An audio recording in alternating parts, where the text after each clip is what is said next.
Por favor, Dios. Esto es Dios. Freddy Krueger, sus elementos y aportes al cine de terror.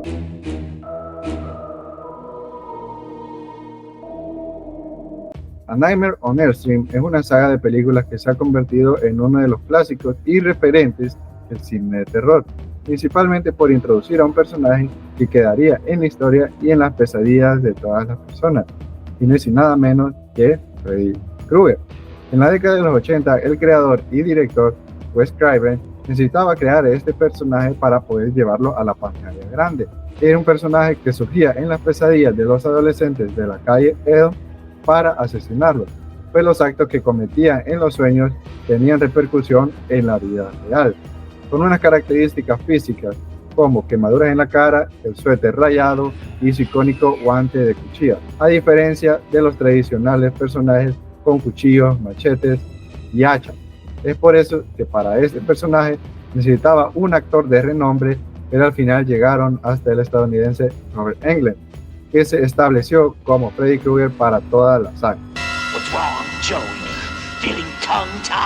Uno de los elementos que funcionaron y que fueron importantes para el desarrollo de Freddy Krueger fue su grandioso maquillaje. Para lucir sus quemaduras y cicatrices, Englund pasaba hasta 3 horas previo al proceso del rodaje y posterior del rodaje pasaba otras 3 horas retirándose. Así que en pocas palabras le dio mucha vida al personaje. Otro de sus elementos importantes fueron los efectos especiales. Jim Dole, el diseñador de efectos especiales mecánicos de la película, también conocido por crear un set giratorio para las posibles locaciones de los cuartos, como en una de las escenas del cuarto de Tina, que para esto se necesitó que se pegaran todos los muebles. Por otra parte, en la escena de Glenn se usaron alrededor de 500 galones de sangre falsa, mezclando pintura roja con agua. Lo interesante y lo difícil de este efecto es en cuanto a la realización, porque cuando la sangre tuvo el primer contacto con la pared y la instalación eléctrica, electrocutó a uno de los asistentes de producción, lo que ocasionó que empezó a salpicar por todas las direcciones en la carga eléctrica y generó retroceso en la producción. Pero como vemos al final, fue un satisfactorio resultado. Además, una de las escenas que tuvo mucho impacto y fueron referencias para el cine de terror fue la mítica escena de Freddy Krueger con el televisor.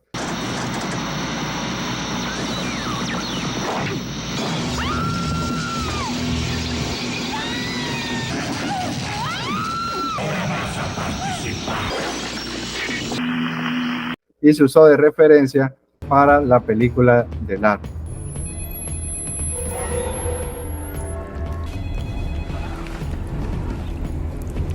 A raíz del éxito de la película y la buena recepción por parte del público y la crítica, han surgido muchas películas de este género basándose en este personaje.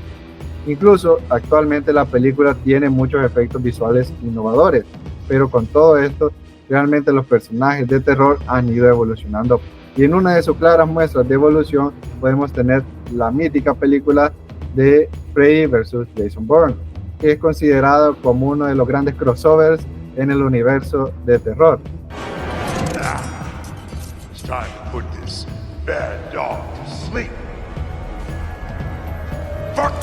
Gracias a la gran actuación y compromiso de Robert Englund, que le imprimió un sello propio al personaje, y de tal manera Freddy Krueger se ha convertido en uno de los iconos del cine de terror para la historia, y eso implica que no puedes escapar de tus sueños. Continuando con el punto de los directores más importantes y también elementos presentes en el cine de terror, antes me gustaría hablar acerca de la historia de las películas de terror, dar un contexto histórico corto. Las primeras películas de terror surgen a partir de que los directores tomaran inspiración en la estética que usaban los pintores expresionistas, porque este estilo era poco ortodoxo, experimental y también lleno de emociones. Lo que quiere decir es de que más que reflejar la realidad en sí, ellos hacían hincapié en reflejar los sentimientos y también las emociones. Debemos de mencionar además de que el término terror como tal se le designó a este tipo de películas hasta la década de los 30. La primera película que contó con una narrativa y con una duración de aproximadamente 3 minutos fue la película de Georges Méliès, denominada La Mansión del Diablo, estrenada en aquel lejano 1896. Debemos mencionar además de que hubo otra película, pero aún más corta, con aproximadamente una duración de 50 segundos, que fue la película estrenada por Louis Lumière, denominada El Esqueleto Feliz, de 1898. Para 1931, Todd Browning estrena la película Drácula, considerada como uno de los grandes clásicos adentro del cine de terror. Por otro lado, al siguiente año, él estrena la película Freaks, la cual aterrorizó en gran medida al público estadounidense. Debemos de mencionar de que esta película fue ampliamente censurada por contar con personal proveniente del circo, el cual era considerado como fenómeno. Por último, esta película en su momento se le asoció al género de terror. No obstante, en la actualidad se le asocia más al género drama. Para la década de los 50 y 60, Alfred Hitchcock lanzaba grandes películas, como por ejemplo con M de Muerte de 1954, Psicosis de 1960 y también Los Pájaros de 1963, entre muchos otros. Cabe recalcar que las obras de Alfred Hitchcock contenían pocos grados de terror. Él se centraba más que todo en el género thriller. No obstante, sus obras marcaron un antes y un después y lograron inspirar a grandes directores, los cuales crearían más adelante las grandes obras de terror de todos los tiempos. Cuando nosotros hablamos del género de terror y el thriller, existe una gran diferencia. Por su parte, el género de terror lo que hace es centrar la historia desde el punto de vista de la víctima. Además de que debemos de mencionar que en algunos casos nos presentan al villano desde el principio de la historia y también la batalla final gira en torno a este personaje. Por su parte, el género thriller lo que hace es como plantearnos más un misterio. En algunos casos inclusive nos llega a plantear desde el punto de vista del antagonista, para que sea menos predecible el final. En el cine de terror se hace uso de diferentes colores, con el propósito de despertar en los espectadores diferentes sentimientos, ya sea de manera consciente o inconsciente. Y a continuación se dirá el significado de alguno de ellos. Por ejemplo, el color rojo, que representa la muerte y el peligro. El azul significa la tensión, la noche, los monstruos y demonios, además de la melancolía. Por su parte, el color amarillo significa la decadencia, el sufrimiento. El verde significa la asfixia, la enfermedad, la suciedad y, por último, el negro, la desgracia, el mal y el sufrimiento. Las películas de terror toman ciertos elementos del expresionismo alemán, como podemos analizar en la siguiente toma. Esta es la película del Exorcista por parte del director William Friedkin del año de 1973 y podemos apreciar en una de las tomas, por ejemplo, la manera en la cual se ilumina el rostro del demonio. Luz y hace un contraste de luces y sombras. La luz le da directamente en un lado del rostro, mientras que la otra permanece en el lado oscuro, además de resaltar su expresión de enojo y por su color de piel menta. Podemos decir de que para el cine de terror esto significa peligro. Por su parte, en la película de Halloween de 1978, por parte del director John Carpenter, podemos apreciar los siguientes elementos. Se observa un plano general y el encuadro desequilibrado, para que ese espacio sea cubierto con una toma a la altura del hombro de Michael Myers, mostrando lo necesario para crear esa incomodidad en el espectador. Y el último que podemos destacar desde la estética del cine es el tema de Halloween, el cual se vincula más a Michael Myers y suena cuando este va a aparecer en escena.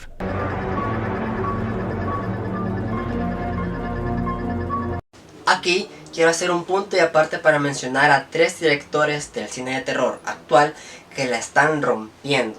Empezando por Robert Eggers. Robert Eggers es un director estadounidense que ha dirigido películas como The Witch o La Bruja y The Lighthouse o El Faro. Estas películas tienen características en común, como puede ser que él trata de ser muy fiel a los contextos históricos en donde está relatando las películas. Por ejemplo, The Witch, que es una película que se basa en época colonial, él trata de incluso respetar la jerga que se utilizaba en aquel entonces, al igual que en The Lighthouse. Trata de que sus 2 personajes principales sean lo más fieles a como eran los hombres en aquella época, además de la función en la que ellos desempeñaban. Otra característica muy presente es su estética visual.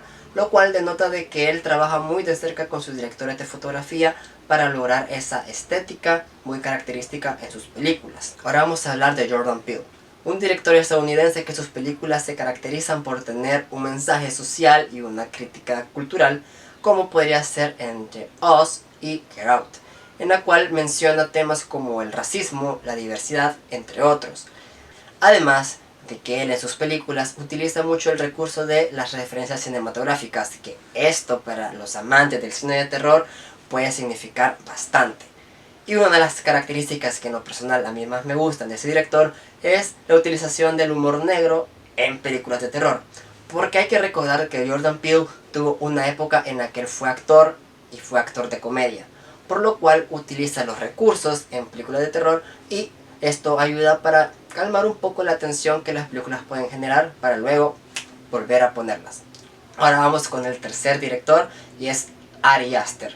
Él es director y guionista estadounidense que empezó su carrera con la película Heredity en el año 2018, pero en YouTube se pueden encontrar algunos de los cortometrajes que él realizaba siendo estudiante del cine. Sí, como el cortometraje que creo que todos hemos visto y nos ha traumado.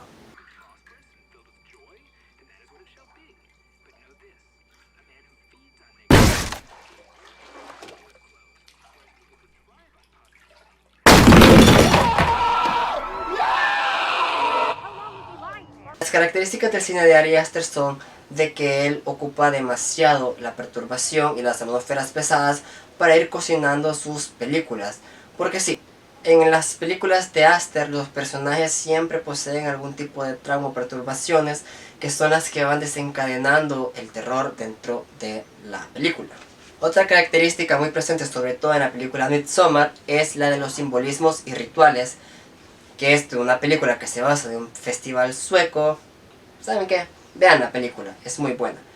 Y otra característica que aquí sí es muy debatible, que puede ser amada por muchos, pero odiada por otros, y es su ritmo y sus películas tan contemplativas.